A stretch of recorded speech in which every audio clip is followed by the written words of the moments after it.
ಇನ್ನು ಮನಮೋಹನ್ ಸಿಂಗ್ ನಿಧನದಿಂದ ಇಡೀ ರಾಷ್ಟ್ರ ಶೋಕದಲ್ಲಿ ಮುಳುಗಿದ್ರೆ ಕಾಂಗ್ರೆಸ್ ನಾಯಕರಿಗೆ ಆ ಶೋಕ ಇದ್ದಂಗೆ ಕಾಣ್ತಾ ಇಲ್ಲ. ರಾಹುಲ್ ಗಾಂಧಿ ಮಾಡಿಕೊಂಡ ಒಂದು ನಡೆಯಿಂದ ಬಿಜೆಪಿ ಕೆರಳಿ ಕೆಂಡಾಮಂಡಲವಾಗಿದೆ. ಏನದು ಸ್ಟೋರಿ, ಬನ್ನಿ ನೋಡೋಣ.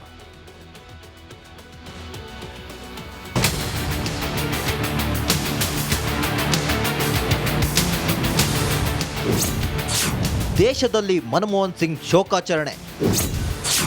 ನ್ಯೂ ಇಯರ್ ಪಾರ್ಟಿಗೆ ಹೊರಟ್ರ ರಾಹುಲ್. ಮಾಜಿ ಪ್ರಧಾನಿ ಪದ್ಮ ವಿಭೂಷಣ ಮನಮೋಹನ್ ಸಿಂಗ್ ನಿಧನಕ್ಕೆ ಇಡೀ ದೇಶ ಶೋಕಾಚರಣೆಯಲ್ಲಿ ಮುಳುಗಿದೆ. ಇದರ ಮಧ್ಯೆ ಲೋಕಸಭೆಯ ವಿಪಕ್ಷ ನಾಯಕ ರಾಹುಲ್ ಗಾಂಧಿ ಹೊಸ ವರ್ಷಾಚರಣೆಗಾಗಿ ವಿಯೆಟ್ನಾಂಗೆ ತೆರಳಿದ್ದಾರಂತೆ. ಹೌದು, ಬಿಜೆಪಿ ಐಟಿ ಸೆಲ್ ಮುಖ್ಯಸ್ಥ ಅಮಿತ್ ಮಾಳವೀಯ ಇಂಥದ್ದೊಂದು ಸ್ಫೋಟಕ ಆರೋಪ ಮಾಡಿದ್ದಾರೆ. ಮಾಜಿ ಪ್ರಧಾನಿ ಡಾಕ್ಟರ್ ಮನಮೋಹನ್ ಸಿಂಗ್ ಅವರ ನಿಧನಕ್ಕೆ ದೇಶವು ಶೋಕತಪ್ತವಾಗಿರುವಾಗ ರಾಹುಲ್ ಗಾಂಧಿ ಹೊಸ ವರ್ಷ ಆಚರಿಸಲು ವಿಯೆಟ್ನಾಂಗೆ ಹಾರಿದ್ದಾರೆ. ಅಮಿತ್ ಮಾಳವೀಯ ಆರೋಪಕ್ಕೆ ಕಿಡಿಕಾರಿದ ಕಾಂಗ್ರೆಸ್ ಸಂಸದ ಮಾಣಿಕಂ ಟ್ಯಾಗೋರ್, ರಾಹುಲ್ ಗಾಂಧಿ ವಿದೇಶಕ್ಕೆ ಖಾಸಗಿ ಪ್ರವಾಸಕ್ಕೆಂದು ತೆರಳಿದ್ದಾರೆ, ಇದು ಅವರ ವೈಯಕ್ತಿಕ ವಿಷಯ, 2025ರಲ್ಲಿ ಆದರೂ ಚೇತರಿಸಿಕೊಳ್ಳಿ ಎಂದು ಟೀಕಿಸಿದ್ದಾರೆ. News desk, republic Kannada.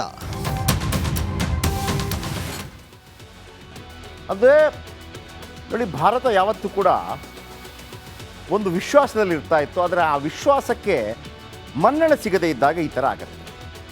ಮೊದಲೆಲ್ಲ ಅವ್ರು ಕಲೆಸಿದ್ರು ಕೂಡ ಇಲ್ಲ, ಕಲೆಸಿಬಾರ್ದು ಅವ್ರದ್ದು ಏನು ಹೋರಾಟ. ಆದರೆ ಅದು ವಿಪರೀತಕ್ಕೆ ಹೋಯಿತು. ಲಾಸ್ಟ್ಗೆ ಈಗ ಮೊದಲೆಲ್ಲ ನಮ್ಮ ಸೈನಿಕರ ಮೇಲೆ ಕಲ್ಲೆಸಿದ್ರೆ ನಾವು ವಾಪಸ್ ಅವ್ರಿಗೇನು ಮಾಡೋಂಗಿಲ್ಲ, ದೆಹಲಿ ಪರ್ಮಿಷನ್ ಕೊಡ್ತಾ ಇರಲಿಲ್ಲ. ಇದೀಗ ಜಮ್ಮು ಕಾಶ್ಮೀರದಲ್ಲಿ ಉಗ್ರರ ವಿರುದ್ಧ ಸೇನೆ ಆರ್ಭಟ ಜೋರಾಗಿದೆ. ಪ್ರತಿ 5 ದಿನಕ್ಕೆ ಓರ್ವ ಉಗ್ರನನ್ನು ಹತ್ಯೆಗೈತಾ ಇದೆ ಆರ್ಮಿ, ಮಿಲಿಟರಿ. 2024ರಲ್ಲಿ 75 ಭಯೋತ್ಪಾದಕರಿಗೆ ನರಕ ದರ್ಶನ ಮಾಡಿದೆ ನಮ್ಮ ಆರ್ಮಿ. ಹತ್ಯೆಗೀಡಾದ 25 ಉಗ್ರರ ಪೈಕಿ ಹೆಚ್ಚಿನವರು ವಿದೇಶಿಗರು. ಅದರಾದ 60% ಉಗ್ರರು ಪಾಕಿಸ್ತಾನ ಮೂಲದವರು. ಗಡಿನುಸುಳುವಾಗಲೇ 17 ಉಗ್ರರನ್ನು ಹತ್ಯೆಗೈದಿದೆ ಸೇನೆ. ಎನ್ಕೌಂಟರ್ಗಳಲ್ಲಿ 26 ಉಗ್ರರನ್ನು ಹತ್ಯೆಗೈದಿದೆ ಆರ್ಮಿ. ಜಮ್ಮು ಪ್ರದೇಶದ 5 ಜಿಲ್ಲೆಗಳಲ್ಲಿ ಹೆಚ್ಚಿನ ಉಗ್ರರು ಹತರಾಗಿದ್ದಾರೆ. ಜಮ್ಮು, ಉಧಂಪುರ, ಕಥುವಾ, ದೋಡಾ, ರಜೌರಿಗಳಲ್ಲಿ 42 ವಿದೇಶಿ ಮೂಲದ ಉಗ್ರರು ಹತರಾಗಿದ್ದಾರೆ. ಎಲ್ಲಿಂದ ಬರ್ತಾರೆ ಇವರೆಲ್ಲ? ಸ್ಥಳೀಯ ಉಗ್ರ ಸಂಘಟನೆಗಳು ಬಹುತೇಕ ನಿರ್ನಾಮವಾಗಿದೆ. 2024ರಲ್ಲಿ ಜಮ್ಮು ಕಾಶ್ಮೀರದಲ್ಲಿ 60 ಕಡೆ ಉಗ್ರ ದಾಳಿಯಾಗಿದೆ. 32 ಜನ, 26 ಭದ್ರತಾ ಸಿಬ್ಬಂದಿ ಸೇರಿದಂತೆ 122 ಜನರ ಸಾವಾಗಿದೆ. ಆದರೆ ಉಗ್ರರನ್ನು ಸದೆಬಡಿಯದೇ ಇದ್ದರೆ ಸಾಧ್ಯವಿಲ್ಲ. ಸದೆಬಡಿಯುವಂಥ ಪ್ರಯತ್ನವನ್ನು ಸೇನೆ ಮಾಡಿದೆ. ಇನ್ನು ಮನಮೋಹನ್ ಸಿಂಗ್ ನಿಧನದಿಂದ ಇಡೀ ರಾಷ್ಟ್ರ ಶೋಕದಲ್ಲಿ ಮುಳುಗಿದ್ರೆ ಕಾಂಗ್ರೆಸ್ ನಾಯಕರಿಗೆ ಆ ಶೋಕ ಇದ್ದಂಗೆ ಕಾಣ್ತಾ ಇಲ್ಲ. ರಾಹುಲ್ ಗಾಂಧಿ ಮಾಡಿಕೊಂಡ ಒಂದು ನಡೆಯಿಂದ ಬಿಜೆಪಿ ಕೆರಳಿ ಕೆಂಡಾಮಂಡಲವಾಗಿದೆ. ಏನದು ಸ್ಟೋರಿ, ಬನ್ನಿ ನೋಡೋಣ.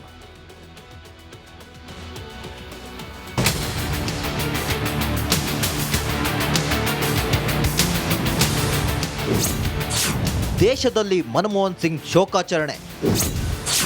ನ್ಯೂ ಇಯರ್ ಪಾರ್ಟಿಗೆ ಹೊರಟ್ರ ರಾಹುಲ್. ಮಾಜಿ ಪ್ರಧಾನಿ ಪದ್ಮ ವಿಭೂಷಣ ಮನಮೋಹನ್ ಸಿಂಗ್ ನಿಧನಕ್ಕೆ ಇಡೀ ದೇಶ ಶೋಕಾಚರಣೆಯಲ್ಲಿ ಮುಳುಗಿದೆ. ಇದರ ಮಧ್ಯೆ ಲೋಕಸಭೆಯ ವಿಪಕ್ಷ ನಾಯಕ ರಾಹುಲ್ ಗಾಂಧಿ ಹೊಸ ವರ್ಷಾಚರಣೆಗಾಗಿ ವಿಯೆಟ್ನಾಂಗೆ ತೆರಳಿದ್ದಾರಂತೆ. ಹೌದು, ಬಿಜೆಪಿ ಐಟಿ ಸೆಲ್ ಮುಖ್ಯಸ್ಥ ಅಮಿತ್ ಮಾಳವೀಯ ಇಂಥದ್ದೊಂದು ಸ್ಫೋಟಕ ಆರೋಪ ಮಾಡಿದ್ದಾರೆ. ಮಾಜಿ ಪ್ರಧಾನಿ ಡಾಕ್ಟರ್ ಮನಮೋಹನ್ ಸಿಂಗ್ ಅವರ ನಿಧನಕ್ಕೆ ದೇಶವು ಶೋಕತಪ್ತವಾಗಿರುವಾಗ ರಾಹುಲ್ ಗಾಂಧಿ ಹೊಸ ವರ್ಷ ಆಚರಿಸಲು ವಿಯೆಟ್ನಾಂಗೆ ಹಾರಿದ್ದಾರೆ. ಅಮಿತ್ ಮಾಳವೀಯ ಆರೋಪಕ್ಕೆ ಕಿಡಿಕಾರಿದ ಕಾಂಗ್ರೆಸ್ ಸಂಸದ ಮಾಣಿಕಂ ಟ್ಯಾಗೋರ್, ರಾಹುಲ್ ಗಾಂಧಿ ವಿದೇಶಕ್ಕೆ ಖಾಸಗಿ ಪ್ರವಾಸಕ್ಕೆಂದು ತೆರಳಿದ್ದಾರೆ, ಇದು ಅವರ ವೈಯಕ್ತಿಕ ವಿಷಯ, 2025ರಲ್ಲಿ ಆದರೂ ಚೇತರಿಸಿಕೊಳ್ಳಿ ಎಂದು ಟೀಕಿಸಿದ್ದಾರೆ. News desk, republic Kannada. ಅದೇ ನೋಡಿ, ಭಾರತ ಯಾವತ್ತೂ ಕೂಡ ಒಂದು ವಿಶ್ವಾಸದಲ್ಲಿ ಇರ್ತಾ ಇತ್ತು. ಆದರೆ ಆ ವಿಶ್ವಾಸಕ್ಕೆ ಮನ್ನಣೆ ಸಿಗದೇ ಇದ್ದಾಗ ಈ ಥರ ಆಗುತ್ತೆ. ಮೊದಲೆಲ್ಲ ಅವ್ರು ಕಲೆಸಿದ್ರು ಕೂಡ ಇಲ್ಲ, ಕಲೆಸಿಬಾರ್ದು ಅವ್ರದ್ದು ಏನು ಹೋರಾಟ. ಆದರೆ ಅದು ವಿಪರೀತಕ್ಕೆ ಹೋಯಿತು. ಲಾಸ್ಟ್ಗೆ ಈಗ ಮೊದಲೆಲ್ಲ ನಮ್ಮ ಸೈನಿಕರ ಮೇಲೆ ಕಲ್ಲೆಸಿದ್ರೆ ನಾವು ವಾಪಸ್ ಅವ್ರಿಗೇನು ಮಾಡೋಂಗಿಲ್ಲ, ದೆಹಲಿ ಪರ್ಮಿಷನ್ ಕೊಡ್ತಾ ಇರಲಿಲ್ಲ. ಇದೀಗ ಜಮ್ಮು ಕಾಶ್ಮೀರದಲ್ಲಿ ಉಗ್ರರ ವಿರುದ್ಧ ಸೇನೆ ಆರ್ಭಟ ಜೋರಾಗಿದೆ. ಪ್ರತಿ 5 ದಿನಕ್ಕೆ ಓರ್ವ ಉಗ್ರನನ್ನು ಹತ್ಯೆಗೈತಾ ಇದೆ ಆರ್ಮಿ, ಮಿಲಿಟರಿ. 2024ರಲ್ಲಿ 75 ಭಯೋತ್ಪಾದಕರಿಗೆ ನರಕ ದರ್ಶನ ಮಾಡಿದೆ ನಮ್ಮ ಆರ್ಮಿ. ಹತ್ಯೆಗೀಡಾದ 25 ಉಗ್ರರ ಪೈಕಿ ಹೆಚ್ಚಿನವರು ವಿದೇಶಿಗರು. ಆ ಥರದ 60% ಉಗ್ರರು ಪಾಕಿಸ್ತಾನ ಮೂಲದವರು. ಗಡಿನುಸುಳುವಾಗಲೇ 17 ಉಗ್ರರನ್ನು ಹತ್ಯೆಗೈದಿದೆ ಸೇನೆ. ಎನ್ಕೌಂಟರ್ಗಳಲ್ಲಿ 26 ಉಗ್ರರನ್ನು ಹತ್ಯೆಗೈದಿದೆ ಆರ್ಮಿ. ಜಮ್ಮು ಪ್ರದೇಶದ 5 ಜಿಲ್ಲೆಗಳಲ್ಲಿ ಹೆಚ್ಚಿನ ಉಗ್ರರು ಹತರಾಗಿದ್ದಾರೆ. ಜಮ್ಮು, ಉಧಂಪುರ, ಕಥುವಾ, ದೋಡಾ, ರಜೌರಿಗಳಲ್ಲಿ 42 ವಿದೇಶಿ ಮೂಲದ ಉಗ್ರರು ಹತರಾಗಿದ್ದಾರೆ. ಎಲ್ಲಿಂದ ಬರ್ತಾರೆ ಇವರೆಲ್ಲ? ಸ್ಥಳೀಯ ಉಗ್ರ ಸಂಘಟನೆಗಳು ಬಹುತೇಕ ನಿರ್ನಾಮವಾಗಿದೆ. 2024ರಲ್ಲಿ ಜಮ್ಮು ಕಾಶ್ಮೀರದಲ್ಲಿ 60 ಕಡೆ ಉಗ್ರ ದಾಳಿಯಾಗಿದೆ. 32 ಜನ, 26 ಭದ್ರತಾ ಸಿಬ್ಬಂದಿ ಸೇರಿದಂತೆ 122 ಜನರ ಸಾವಾಗಿದೆ. ಆದರೆ ಉಗ್ರರನ್ನು ಸದೆಬಡಿಯದೇ ಇದ್ದರೆ ಸಾಧ್ಯವಿಲ್ಲ. ಸದೆಬಡಿಯುವಂಥ ಪ್ರಯತ್ನವನ್ನು ಸೇನೆ ಮಾಡಿದೆ. ಇನ್ನು ಮನಮೋಹನ್ ಸಿಂಗ್ ನಿಧನದಿಂದ ಇಡೀ ರಾಷ್ಟ್ರ ಶೋಕದಲ್ಲಿ ಮುಳುಗಿದ್ರೆ ಕಾಂಗ್ರೆಸ್ ನಾಯಕರಿಗೆ ಆ ಶೋಕ ಇದ್ದಂಗೆ ಕಾಣ್ತಾ ಇಲ್ಲ. ರಾಹುಲ್ ಗಾಂಧಿ ಮಾಡಿಕೊಂಡ ಒಂದು ನಡೆಯಿಂದ ಬಿಜೆಪಿ ಕೆರಳಿ ಕೆಂಡಾಮಂಡಲವಾಗಿದೆ. ಏನದು ಸ್ಟೋರಿ? ಬನ್ನಿ ನೋಡೋಣ.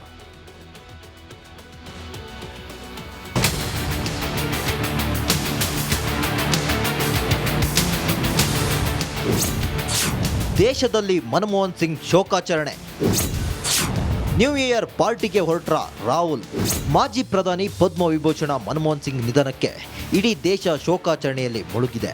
ಇದರ ಮಧ್ಯೆ ಲೋಕಸಭೆಯ ವಿಪಕ್ಷ ನಾಯಕ ರಾಹುಲ್ ಗಾಂಧಿ ಹೊಸ ವರ್ಷಾಚರಣೆಗಾಗಿ ವಿಯೆಟ್ನಾಂಗೆ ತೆರಳಿದ್ದಾರಂತೆ. ಹೌದು, ಬಿಜೆಪಿ ಐಟಿ ಸೆಲ್ ಮುಖ್ಯಸ್ಥ ಅಮಿತ್ ಮಾಳವೀಯ ಇಂಥದ್ದೊಂದು ಸ್ಫೋಟಕ ಆರೋಪ ಮಾಡಿದ್ದಾರೆ. ಮಾಜಿ ಪ್ರಧಾನಿ ಡಾಕ್ಟರ್ ಮನಮೋಹನ್ ಸಿಂಗ್ ಅವರ ನಿಧನಕ್ಕೆ ದೇಶವು ಶೋಕತಪ್ತವಾಗಿರುವಾಗ ರಾಹುಲ್ ಗಾಂಧಿ ಹೊಸ ವರ್ಷ ಆಚರಿಸಲು ವಿಯೆಟ್ನಾಂಗೆ ಹಾರಿದ್ದಾರೆ. ಅಮಿತ್ ಮಾಳವೀಯ ಆರೋಪಕ್ಕೆ ಕಿಡಿಕಾರಿದ ಕಾಂಗ್ರೆಸ್ ಸಂಸದ ಮಾಣಿಕಂ ಟ್ಯಾಗೋರ್ ರಾಹುಲ್ ಗಾಂಧಿ ವಿದೇಶಕ್ಕೆ ಖಾಸಗಿ ಪ್ರವಾಸಕ್ಕೆಂದು ತೆರಳಿದ್ದಾರೆ. ಆದರೆ ಉಗ್ರರನ್ನು ಸದೆಬಡಿಯದೇ ಇದ್ದರೆ ಸಾಧ್ಯವಿಲ್ಲ. ಸದೆಬಡಿಯುವಂಥ ಪ್ರಯತ್ನವನ್ನು ಸೇನೆ ಮಾಡಿದೆ. ಇನ್ನು ಮನಮೋಹನ್ ಸಿಂಗ್ ನಿಧನದಿಂದ ಇಡೀ ರಾಷ್ಟ್ರ ಶೋಕದಲ್ಲಿ ಮುಳುಗಿದ್ರೆ ಕಾಂಗ್ರೆಸ್ ನಾಯಕರಿಗೆ ಆ ಶೋಕ ಇದ್ದಂಗೆ ಕಾಣ್ತಾ ಇಲ್ಲ. ರಾಹುಲ್ ಗಾಂಧಿ ಮಾಡಿಕೊಂಡ ಒಂದು ನಡೆಯಿಂದ ಬಿಜೆಪಿ ಕೆರಳಿ ಕೆಂಡಾಮಂಡಲವಾಗಿದೆ. ಏನದು ಸ್ಟೋರಿ? ಬನ್ನಿ ನೋಡೋಣ.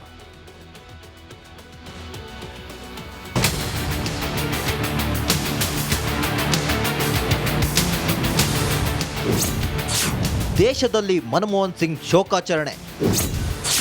ನ್ಯೂ ಇಯರ್ ಪಾರ್ಟಿಗೆ ಹೊರಟ್ರ ರಾಹುಲ್. ಮಾಜಿ ಪ್ರಧಾನಿ ಪದ್ಮ ವಿಭೂಷಣ ಮನಮೋಹನ್ ಸಿಂಗ್ ನಿಧನಕ್ಕೆ ಇಡೀ ದೇಶ ಶೋಕಾಚರಣೆಯಲ್ಲಿ ಮುಳುಗಿದೆ.